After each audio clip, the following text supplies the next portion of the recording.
And I'm also aware that devotees everywhere, including Baltimore, are chanting many rounds today.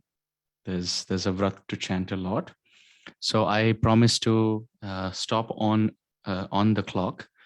It's about 9:33 here in the morning. So I will probably sing one bhajan, and we will have discussion for about 30 minutes, have little questions and answers, and exactly at 10:30 we will pause, because then the chanting can continue. So let's get started in the interest of time. Om Ajnanatimmirandhasya Jnananjana Shalakaya Chakshur Unmilitam Yena Tasmai Shri Gurave Namaha Shri Chaitanya Manobhishtam Sthapitam Yena Bhutale Swayam Rupaha Kadamahyam Dadati Swapadantikam Namaom Vishnupadaya Krishna Preshthaya Bhutale Srimate Bhakti Vedanta Swami Niti Namine Namaste Saraswate Deve Gaurvani Pracharane Nirvishesha Shunyavadi Paschatya Deshatarane Jai Shri Krishna Chaitanya Prabhu Nityananda Shri Advaita Gadadhara Srivasadi Gaur Bhakta Vrinda Hare Krishna Krishna Krishna Hare Hare Hare Ram Ram Ram Hare Hare. Is my voice audible, Pradyumna Prabhu? Are you able to hear nicely? Okay. So nice to see you, Prabhuji. I hope you're recovering. I hope your health is better now. And to everyone on the call, Vanchakalpatarubhyascha kripa sindhubhya eva cha patitanam pavanebhyo vaishnavebhyo namo namaha. Thank you for kindly participating in this Sunday program today and joining from different parts of the country and different parts of the world. So we will sing a nice song by Bhaktivinoda Thakur, Bol Hari Bol. It's a very nice, famous song. In fact, His Grace Agni Dev Prabhu has sung it and almost immortalized it in his own style and his own voice. So we'll sing this song. The meaning is very simple. Bolo Hari Bolo or Bol Hari Bol. So chant the names of Hari. Maner Anand Bhai Bol Hari Bol. With happiness in your heart, chant. Janame Janame Sukhe Bol Hari Bol. With lot of joy. Manav Janme Peye Bhai Bol Hari Bol. Oh brother, you have received this human form, so please chant. Sukhe Thako Dukhe Thako Bol Hari Bol. Whether happiness or distress, chant the holy name. Sampade Vipade Bhai Bol Hari Bol. Whether it is in Sampada means fortune, or Vipada, which means calamity, irrespective of the duality, chant. Grihe Thako Bane Thako. Whether you live in the house as a grihastha, or you're a vanaprastha or a sannyasi, or another meaning is either you're at home or you're outside the home. Bhaktivinoda Thakur is telling all of us, constantly chant the holy name. Then he says, Krishnera samsare thaki. Make your life Krishna conscious. Make your grihastha life Krishna conscious. Your brahmachari life, sannyasi life is already Krishna conscious, but mainly for grihasthas. Then the instruction given is, what is stopping us from chanting constantly? Asat Sangha, bad association, either through human beings or through devices. So Asat Sangha Chhadi Bhai Bol Hari Bol. Oh brother, giving a bad association, chant the holy name. Then what good association should we have? Vaishnava Charane Podi Bol Hari Bol. Fall at the feet of the Vaishnavas and chant. And then chant what? Chant the names of Hari, Gaur Nityananda Bol, Gaur Gadadhara Bol, Gaur Advaita Bol, which means we chant the names of the Panchatattva to be free from offenses. So this is the central theme. The one line essence of the song is Nirantara Krishna Nam. And today being the Tithi, Tirobhav Tithi of Namacharya, Vidvat Shiromani, Vaishnav Shiromani, Shila Haridas Thakur Mahashai, who chanted 3 lakh every day, 300,000 names of Krishna. Always chanted, whether he was being whipped through the marketplace, being tested by the prostitute, or glorified by Rupa Goswami, at all times he was chanting. So Bhaktivinoda Thakur is telling us, if you want to give up repeated birth and death, if we want to get liberated, if we want to be free from all our past karma, if we want to purify our consciousness, if we want to have good association, if we want to have good qualities manifest, if we want to become advanced, if we want to see Radha and Krishna and enter their pastimes and service, we want to be empowered, if we want to be in all ways cleansed, then the only way is Nirantar Harina. Nirantar Harinam, Avishranta Harinam. Not chanting 1 or 2 rounds and then keeping it aside. Then what's happening? It is like Gajasnan. Kvachinna vartate abhadrat, kvachit charati tat punaha, prayaschittam athopartham manye kunjara shauchavat. The sixth canto of Bhagavatam describes, if we chant the holy name and then give it up, then the remaining time when we are not chanting, we are committing sin. Either through mind, contemplating on things not related to Krishna. No light means automatic darkness. It's not that there is Krishna, there's Maya, and there's some gray area in the middle. It's not like that. Forgetfulness of Krishna means Maya, and Maya means darkness, and darkness means sin. Natural, spontaneous, right? So if we constantly chant the holy name, even when we are walking, we should chant, so that the ants that are on the floor and we may step over them accidentally, we are not implicated in the sin. Otherwise, if we are not chanting, even if, let's say, we go for a walk, we go for a jog, we go for a run, and we go for 1 hour, under our feet, how many ants, how many small insects would have died? And because we are not chanting, we will be implicated in the sin. Think about it. We went to lose weight by running around for 1 hour, and we will end up losing our human form. So it is very important that we remember the Supreme Lord at all times. And the best way is to call out his names.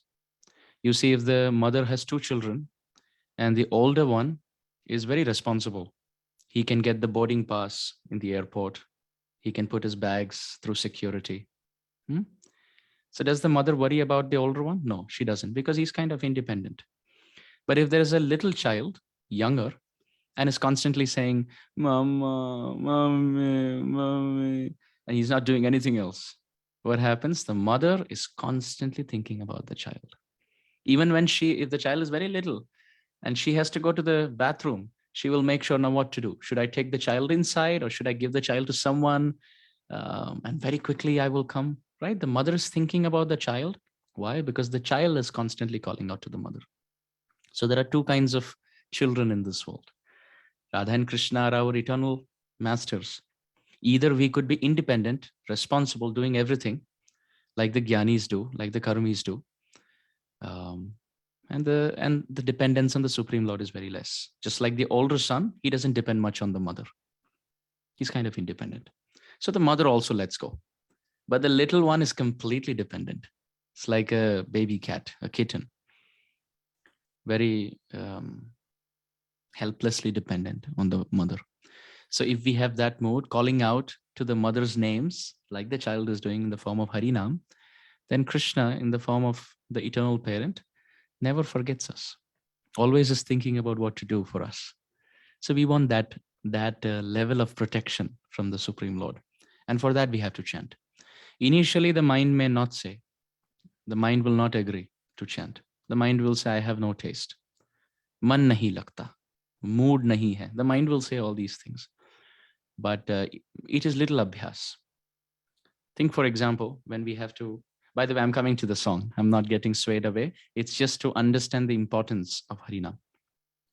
Let's say we have to learn how to play the piano or the guitar or any instrument for that matter. Let's say it's mridanga, or let's say the harmonium or synthesizer, whatever you call it.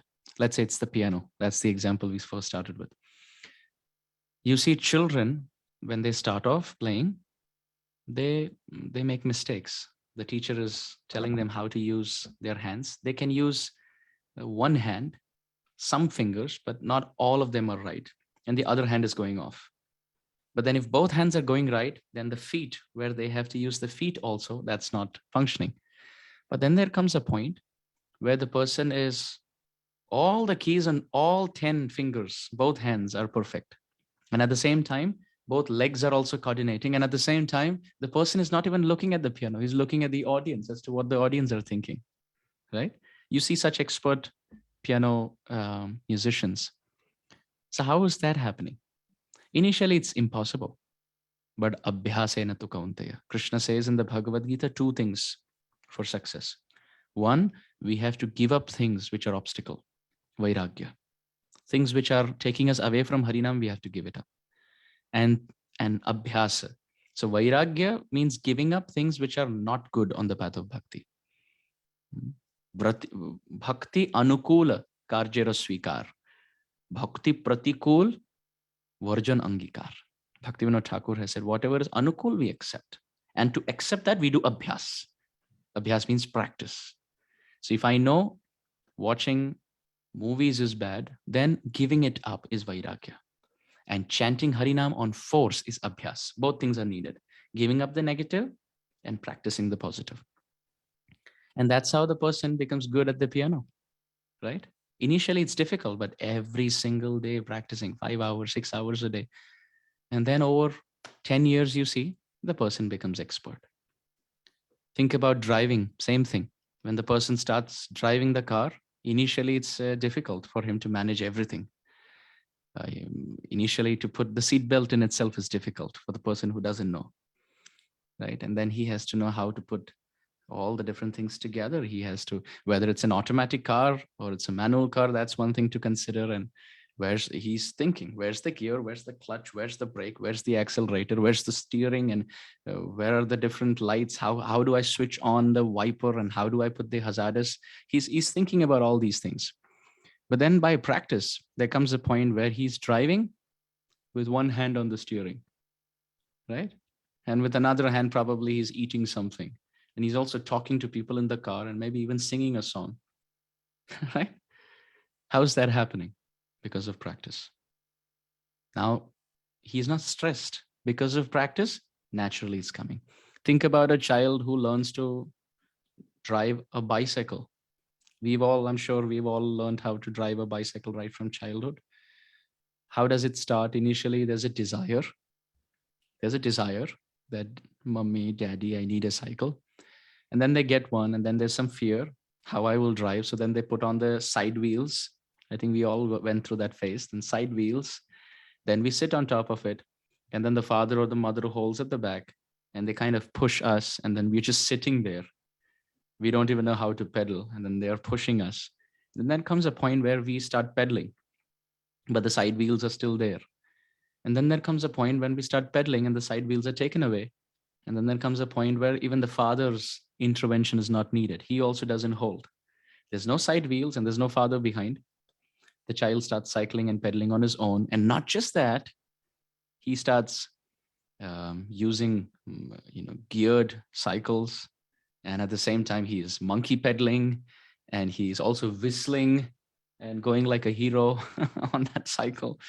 Sometimes kids have some stunts also, and they're racing also. How is all that happening? Because there was a point where they didn't know, but they wanted to know. They had a desire, and they worked towards it. They didn't know how to pedal, but they forced pedaling, right? So we have to do that. We have to force our tongue to chant Harina, Nirantara Harina. If we forget to chant, that is bad. But there are many times when we remember that I should be chanting, but the tongue says no, or the mind says no. The mind reminds, or the intellect reminds, and the mind says no. So that's better, at least. That's better than not remembering at all. Like a whole day passed, and then at night we think, oh, I did not chant many hours today. That is bad. That's total forgetfulness. But then occasional forgetfulness that, hey, I should be chanting. We get these thoughts. That's good. That's Krishna's kripa. That's Krishna's mercy. And at that time, we should chant as much as possible. There is no other way. Honestly, there is no other way. By studying all the scriptures and all the commentaries and singing all the songs and memorizing all the verses and reading through all the life of all the Vaishnavacharyas and all sampradayas, there's only one thing which is common, that they all did, and they all achieved perfection, and that is chanting Harina. We have to. There is no other way. There's no other way. Absolutely, there is no other way. We can speak about it. We can hear about it. But till the time we don't chant, actually chant, बात नहीं बनने वाली. जब तक नाम भजन नहीं होता, नाम जप नहीं होता, नाम संकीर्तन नहीं होता, बात नहीं बनेगी. It's not possible. We can't get perfection just by talking about it. Just by talking about food, can we be free from hunger? No, you actually have to eat.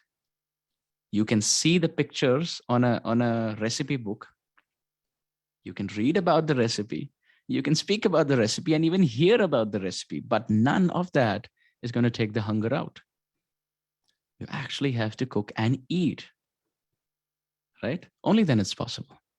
So we can read about Harinam, we can speak about Harinam, we can hear about Harinam, and even see different pictures of devotees like Haridas Thakur sitting and chanting Harinam. We may even have tapes of senior Vaishnavas chanting Harinam. These are all supportive limbs to inspire, but we actually have to chant. There is no other way. There is absolutely no other way.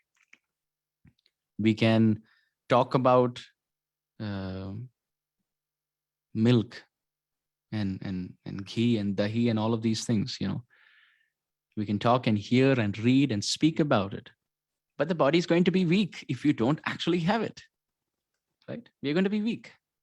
So we can hear about Harinam, speak about Harinam, read about Harinam, think about Harinam. Good, but we actually have to intake. जब तक हम पान नहीं करेंगे, प्रसाद नहीं पाएंगे, तब तक शरीर अस्वस्थ रहेगा, निर्बल रहेगा. The body will be weak and unhealthy till the time food is not accepted, prasadam is not accepted. Same with Harinam. Till the time we don't chant, things are not going to work. Absolutely not going to work. So we have to chant, we have to accept. Now some people say, well, Prabhu, I am trying to chant, but it's been 6 years I'm chanting, things are not working, things are not happening. So my question to that is, a counter question to that is, how much Harinam are we accepting every day?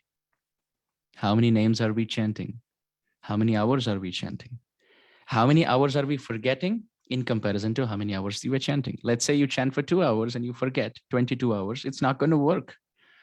It's not going to work because out of 24 hours, only 2 hours are being used for chanting.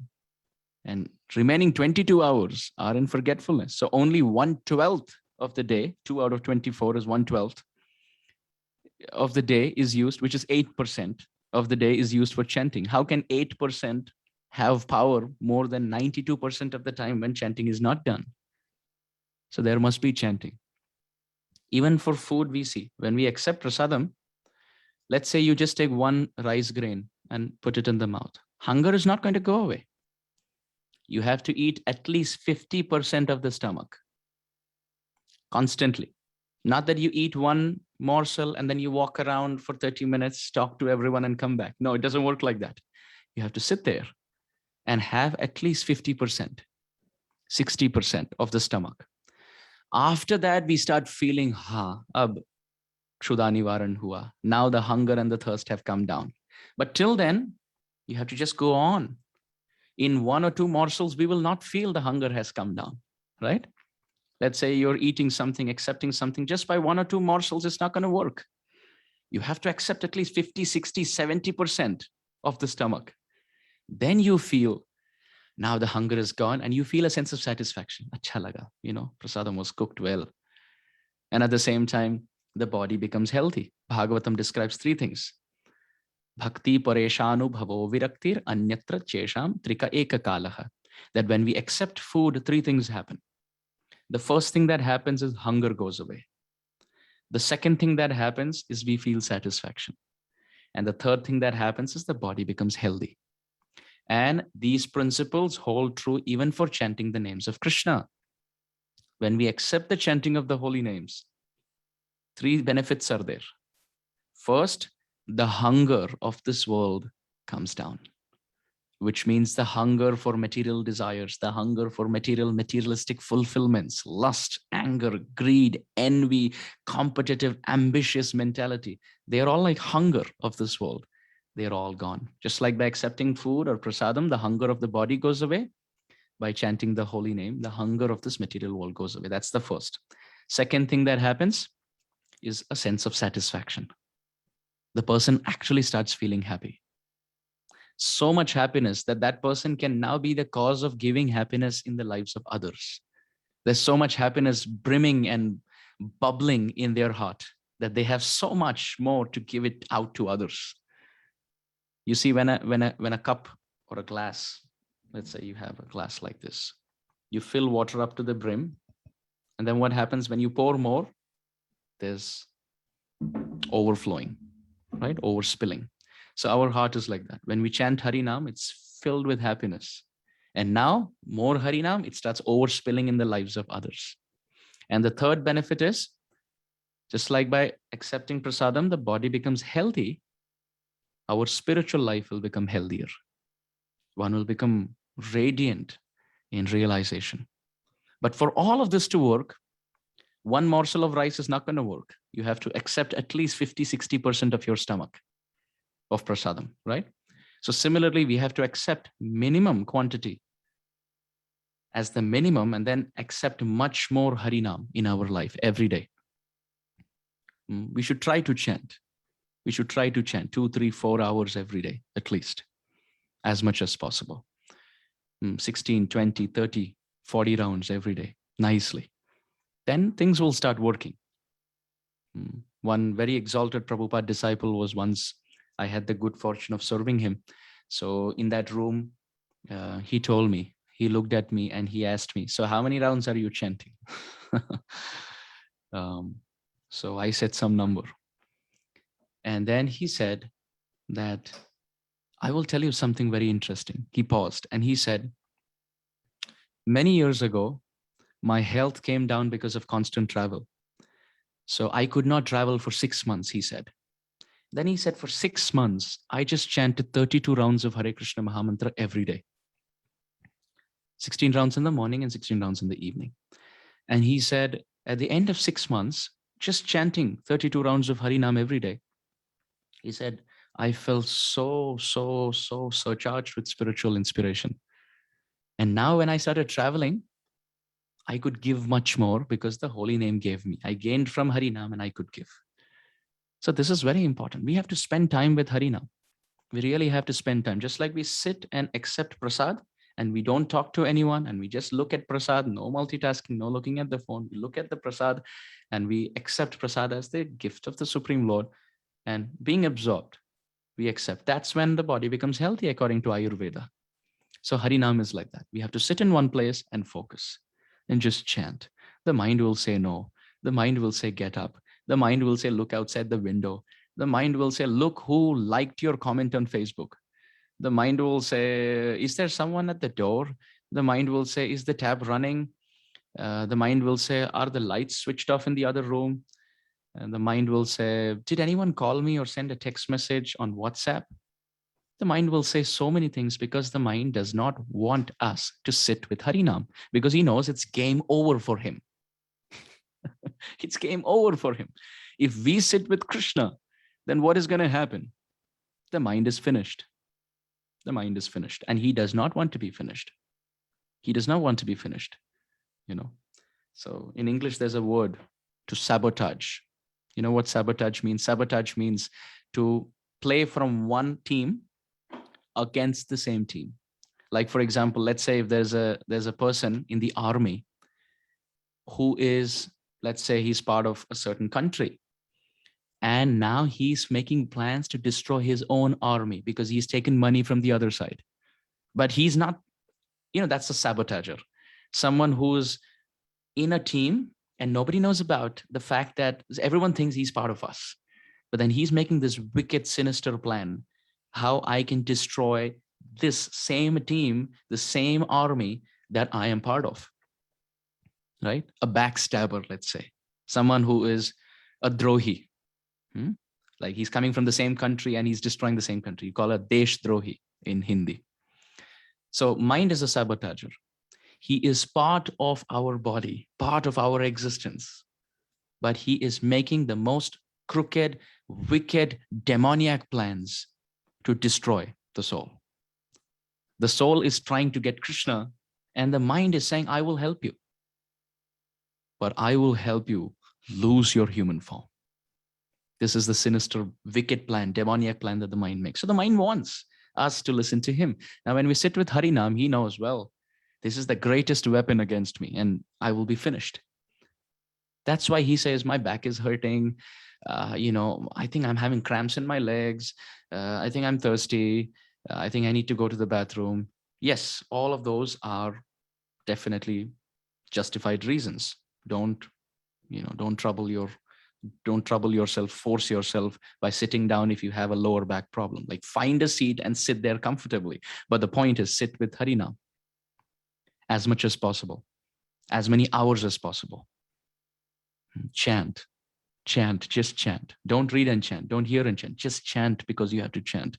And take the thunderbolt of every mantra and smash it, boom, on the head of the mind. The mind will be finished. The mind will be finished.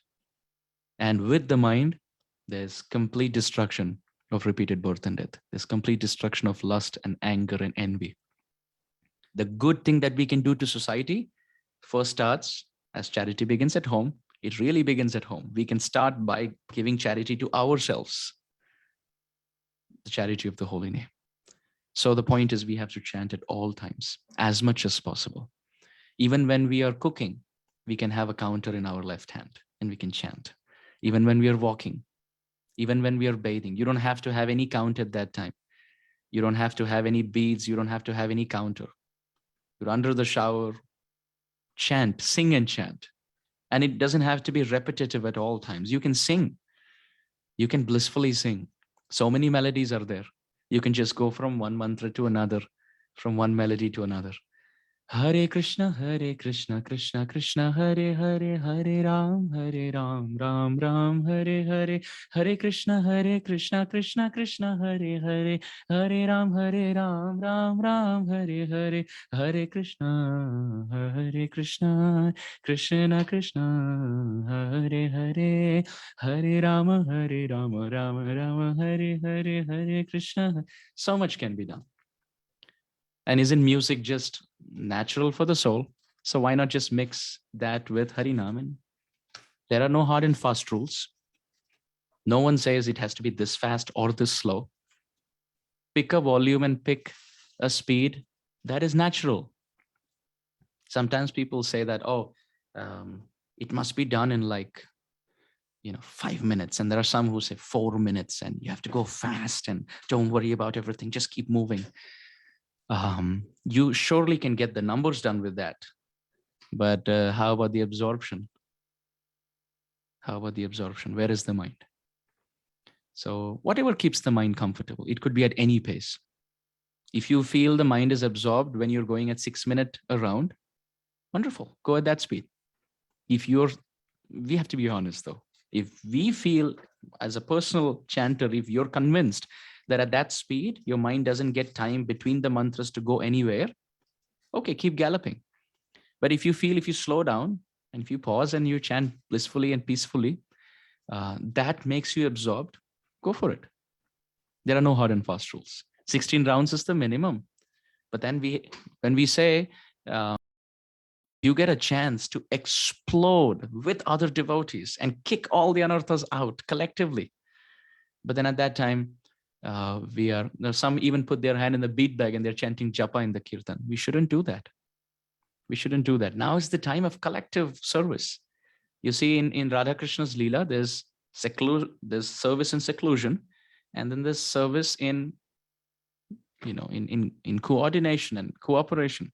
Like Radha and Krishna can come in a certain nikunja, a certain garden, a grove of a gopi, or Radha and Krishna can dance with all the gopis in the Rasa Leela. So Nam Japa is like Radha and Krishna coming in the individual grove of a gopi. That is the chanter. And Harinam Sankirtan is Radha and Krishna dancing in Rasa Leela with everyone. So we get a chance to be with everyone. At that time, we should not do Nikunja Leela. We should do Rasa Leela with the other devotees, with Radha and Krishna together. So in Kirtan, in Katha, we have to be absorbed. And then when we chant our quota, whether it's 16 rounds or 20 rounds or 30 rounds, we do that attentively. But remaining time also we continue to chant.